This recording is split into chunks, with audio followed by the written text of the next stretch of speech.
नमस्कार, आप देख रहे हैं महानगर समाचार। मैं हूं आपके साथ श्वेता।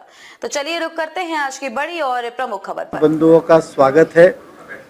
हमारे बीच में जया किशोरी जी है और हमारे विनती को मान देके मीरा भाईंदर में श्रीमद् भागवत कथा करने यहाँ पर आई है। हम सब मीरा भाईंदर वासी गदगद है। हमारा मेहता परिवार भी खुशकिस्मत है कि हमें सौभाग्य प्राप्त हुआ है। तो आप सभी का भी यहाँ पे स्वागत करते। मैडम जी, पहली बार मीरा भाईंदर शहर में आई है, कैसा माहौल रहा, कैसा अनुभव रहा? बहुत बहुत अच्छा रहा। और सबसे पहले तो बहुत बहुत धन्यवाद नरेंद्र मेहता जी का कि उन्होंने मुझे यहाँ बुलाया, इस कथा का आयोजन किया और मुझे इतने प्यारे भक्त देखने मिले जो इतनी बारिश में भी भीगते हुए बैठे हैं। हमें बहुत कम ऐसा मौका मिलता है कि इतनी भक्ति देखने को मिले, वरना जनरली बारिश होते ही लोग जाने की कोशिश करते हैं, पर यहाँ उसमें बैठे हैं, अपने अपने छाता लेकर आ रहे हैं कि शायद उनको पता है कि अगर हो भी गया तो उठना तो नहीं है यहाँ से। तो बहुत अच्छा लग रहा है, बहुत आनंद आ रहा है। आई होप अब आगे के दिनों में भगवान हमारा साथ दे और बारिश ना हो। मैडम, मीरा भाईंदर शहर अनुभव किस तरीके रहा, किस तरीके का है आपका? मतलब आप इतने बड़े-बड़े जगहों पर गए हैं, लेकिन क्या विशेष बात मीरा भाईंदर में कुछ नजर आई? यही जो मैंने आपसे कहा कि हमें ऐसा कम ही देखने को मिलता है। बारिश में तो कोई भीगना पसंद नहीं करता, लोग अपने घर से ही फिर सोचते हैं कि हम घर से सुन लेंगे, क्योंकि ये आप यूट्यूब पे भी अवेलेबल है कथाएं। तो ऐसा नहीं है कि ये कथा उनको बाहर नहीं मिल रही है, पर फिर भी वो आ रहे हैं और इतनी संख्या में आ रहे हैं और बैठ रहे हैं, तो ये काफ़ी अलग भक्ति है। मीरा भाईंदर शहर को धर्म की नगरी कहा जाता है।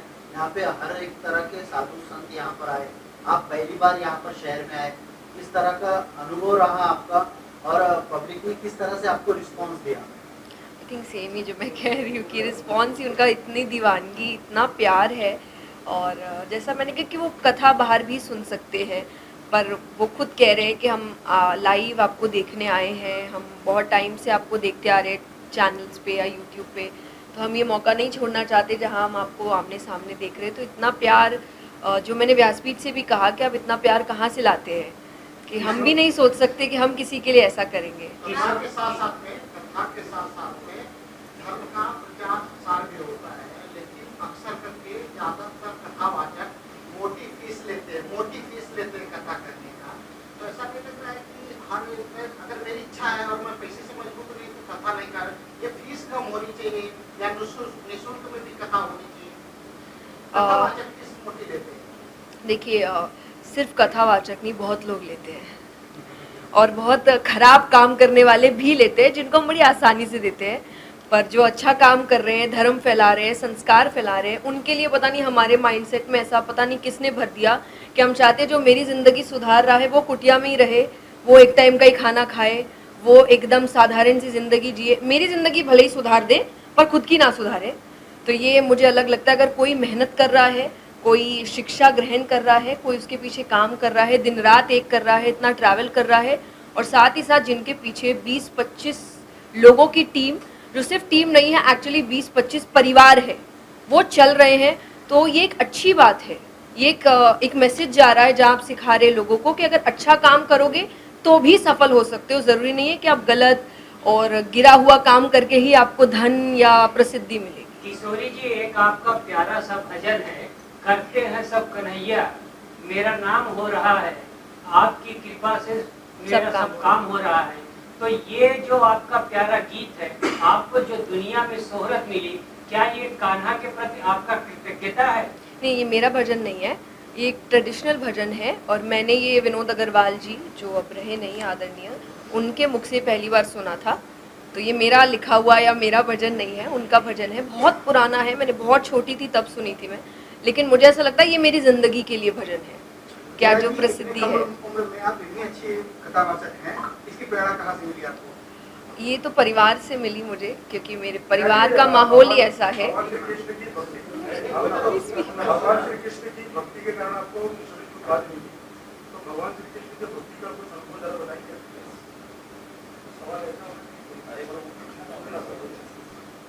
नहीं, अनुभव तो मेरा जीवन ही मुझे लगता है उनकी भक्ति का ही अनुभव है। मुझे बचपन से ही उनकी भक्ति में डाल दिया गया था। मेरे घर में मैं 6 साल की थी, मैं तब से भजन गा रही हूँ।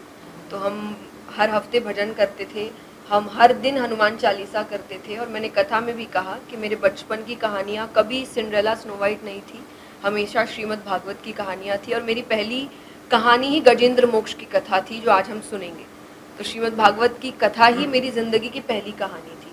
तो यही भक्ति मेरे लाइफ में मुझे लगता है लाइफस्टाइल है। कभी कुछ ऐसा अचानक नहीं हुआ कि चमत्कार हुआ और मेरे अंदर भक्ति जाग गई। मेरे लाइफस्टाइल ही ऐसी थी, मैं हमेशा से भगवान में लगी। जैसे कि आपने कहा कि आप भक्ति बचपन सुनती चली आ रही है, तो आप कौन सी उम्र थी जब आप लोगों को भक्ति सुनाना शुरुआत की? आपको 6 ऐसा साल, लगा? मैं 6 साल की थी, मैं भजन गाना शुरू कर दिया था मैंने। हाँ जी, वो तो छोटा छोटा 10 लोग भी बैठे हमारे लोग ही होते थे कि परिवार में 6 साल। और मैंने कथा में 12 साल की थी तब किया था पहले। किशोरी जी, आजकल की भागदौड़ की जिंदगी में लोगों के पास बहुत समस्याएं हैं, उसको आप भक्ति के साथ कैसे जोड़ के बताएंगे? मैं बताती हूँ, मैं मोटिवेशनल सेशन, वो सेशन है पूरा वो आप करवाइए, ज़रूर बताएं। मैं मोटिवेशनल सेशंस करती हूँ 1 घंटे के। वो मोस्टली हम IITs में करते हैं, कॉलेजेस में करते हैं, कॉर्पोरेट्स के दौरान करते हैं। और उनकी लैंग्वेज में उनको ऐसा लगता है मोटिवेशनल सेशन हो रहा है, लेकिन मैं उनको हमेशा एग्जाम्पल्स शास्त्रों से देती हूँ ताकि मैं उनकी लैंग्वेज में और उनके इंटरेस्ट से उनको भगवान से जोड़ सकूँ। तो शायद कान ऐसे नहीं मैं घुमा के पकड़ती हूँ, पर ले जाती यही हूँ, पर उनको ऐसा लगता है कि नहीं नहीं यहाँ कोई धार्मिक बात नहीं हो रही है, पर होती वही है तो इस तरीके आपकी शादी को लेकर कुछ ना कुछ चर्चा होती रहती है, कुछ कमेटी नहीं मिलेगी, अभी बहुत टाइम है जब मिलेगी बता देंगे। एक सवाल ये संत ऐसे होते हैं जो कि धर्म के नाम पे प्रचार तो करते हैं, लेकिन साथ ही किसी और को क्रिटिसाइज भी कर सकते हैं। तो इस तरीके के जो है धर्म में कुछ साधु संत, उनके बारे में आपकी क्या राय है? कोई राय नहीं इस तरीके के जो व्यवहार करते हैं और जो वचन जो पब्लिक के अंदर इस तरीके की जो स्पीच देते हैं, हेट स्पीच जिसे कहते हैं, उन लोगों को आपकी क्या सलाह है? नहीं, मेरी कोई सलाह नहीं है, क्योंकि मेरी सलाह शायद फिर मेरी बात से है, मैं दूसरों के ऊपर बात नहीं करती। मेरी एक है कि मैं दूसरों पे कभी बात नहीं करती। आप कथा के वास्तविक मोटिवेशन स्पीकर भी हैं। आज के युवा उनके लिए क्या संदेश देंगे जो धार्मिक और आध्यात्मिक और नहीं है, उनके लिए आपका क्या संदेश होगा? मुझे सुनिए, फॉलो माय पेज। बहुत सारे मैडम जी, आप देश विदेश में जाती है, वहाँ के आयोजन में और मेहता जी ने जो आयोजन किया है, कैसा अनुभव रहा इनके आयोजन में और वहाँ के कैसा? देखिए, कंपेयर तो किसी को ही नहीं करना चाहिए, सबका आयोजन बहुत सुंदर है। पर जैसा मैंने कहा, मैं बहुत खुशनसीब हूँ कि इन्होंने मुझे बुलाया इतने प्यारे भक्तों के बीच। और मैं चाहूँगी कि ये मुझे अगले वर्ष भी बुलाए, ताकि थोड़ा मौसम और साथ दे और मैं और ज़्यादा इन भक्तों के रूबरू हो सकूँ। लेकिन फिर भी बहुत बहुत धन्यवाद, इतनी सुंदर कथा, इतना सुंदर आयोजन, इतना भव्य पंडाल, इतने भक्त। और एक डर भी लगा रहता है कि अगर इतने भक्त आएंगे तो उनका अरेंजमेंट कैसे होगा, पर इतना भरोसा और विश्वास भगवान पे रखा और शायद लोग इनके विश्वास को ही पूरा करके इस बारिश में भी आ रहे हैं। तो बहुत बहुत धन्यवाद अगेन मुझे बुलाने के लिए। मैडम, राष्ट्र संत हो, धर्म गुरु हो या कथावाचक हो, इनका काम होता है धर्म का प्रचार प्रसार करना। लेकिन आज के हम धर्म गुरुओं को देखते हैं कि वो किसी पर्टिकुलर राजनेताओं को लेकर वो अपना धर्म का प्रचार प्रसार करते हैं, उनको प्रोमोट करते हैं। ऐसे धर्म गुरु को कैसा आप देखते हैं? मैं नहीं बोलती ना अंकल, सॉरी, मैं दूसरों के ऊपर बात नहीं करती, मेरा मंत्र है, मैं किसी के ऊपर बात नहीं करती। मैडम, बहुत सारे धर्मशास्त्रियों का ऐसा कहना है कि कथावाचन या धर्म कर्मकांड हो, महिला नहीं करना चाहिए, उस पर क्या कहना है? देखिए, अब मेरा कहना एक ही है और मैंने कईयों से पूछा है, मुझे अभी तक जवाब नहीं मिला है। मैंने बड़ी बड़ी संस्थाओं में नाम गुप्त रख के मैसेज भेजा है कि आप बहुत शास्त्र आप लोग ने पढ़े, मैंने नहीं सारे पढ़े, मैं अग्री करती हूँ।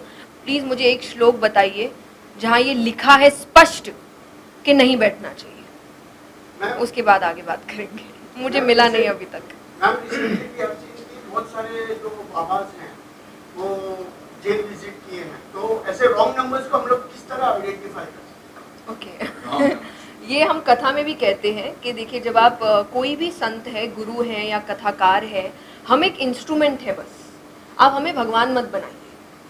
ये मुझे इस थोड़ी बात अटपटी लगती है। जब हम उनकी तरफ जाते हैं, उनका काम है आपको भगवान से मिलाना, खुद से मिलाना नहीं। कि अगर आप मुझसे मिलने के बाद मेरा ही नाम जब शुरू कर देंगे तब तो फिर मैं ही गलत हूँ। मेरा काम है आपका कि आप भगवान की ओर बढ़ते जाए, मैं सिर्फ एक इंस्ट्रूमेंट हूँ। आप मुझसे प्यार करते हो ठीक है, आप मेरी इज्जत करते हैं अच्छी बात है, जो हम कईयों की करते हैं, कोई भी अगर अच्छा काम करे इज्जत करते हैं, पर आप मुझे भगवान ही बना देते हैं, तो वो आप मत बनाइए, क्योंकि वहीं पे रॉन्ग नंबर शुरू होता है। क्योंकि हम तो इंसान है, अगर आप इतना ऊपर बैठा देंगे तो किसी की बुद्धि भ्रष्ट हो जाती है, अरे बस अब हम ही सब कुछ है। जया जी, आपकी शिक्षा दीक्षा कहाँ तक हुई और कहाँ हुई, कुछ इसमें प्रकाश डालिए। कोलकाता हुई और मैंने ग्रेजुएशन बीकॉम तक कंप्लीट किया है, उसके बाद फिर मैं कथा में लग गई। खबर के अंत में खबरों में अब तक के लिए बस इतना ही। फिर होगी आपसे मुलाकात ऐसी ही बड़ी किसी खास खबर के साथ। तब तक के लिए नमस्कार और देखते रहिए महानगर समाचार।